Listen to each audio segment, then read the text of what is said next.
I'll ask it straight up and down. If the president, if the Treasury Secretary reach a deal with the Speaker on a deal, would you vote for it? What we're going to do is put our bill that we have already had on the floor back on the floor and give the Democrats the opportunity to address the issues that most people say we need to address. More PPP, plussing up unemployment, money for vaccines, testing.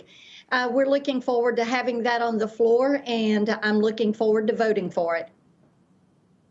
So just so we're 100% clear, if in fact a deal is reached between Treasury Secretary Mnuchin and Nancy Pelosi, the Speaker, and they come up with a deal, that is not a deal that you'll support, or it is a deal you'll support? We don't know what kind of deal they would come up with. What we do know is that we have a bill that has been there in the Senate. It's a great, pardon me, it's a great bill. And it's about a $500 billion bill. We're repositioning $350 billion of the CARES funding. And that is the direction that we should go. It pluses up that PPP. It pluses up the unemployment. Money for vaccines, testing, liability protection is something that I hear from every Tennessee business out there that they want to see us address. So, and I hate to keep pushing on it to try to put a fine point on this. You have both of these. You have the White House negotiating for weeks now over this, but it sounds like they don't necessarily have your buy-in. And that seems troubling, no?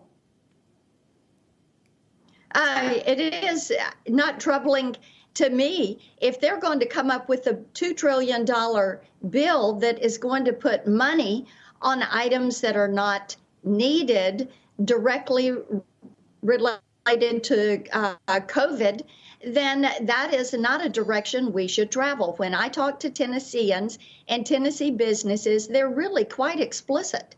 Another round of PPP, plussing up unemployment, addressing testing, vaccines, getting people back to work, getting children back to school. This is not the time to be bailing out cities and states that have mismanaged themselves.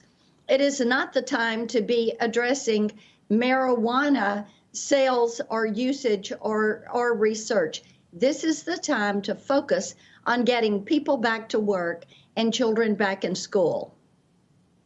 To that point, let me ask you, the White House, it has been said, has prevented about $9 billion from being spent on testing, money that was earmarked for that. But the White House has thus far prevented that money, at least that's been the allegation, from being spent. How do you feel about that? I have not heard that stat or figure, but I'll be happy to look into it and get back to you. Shepard Smith here. Thanks for watching CNBC on YouTube.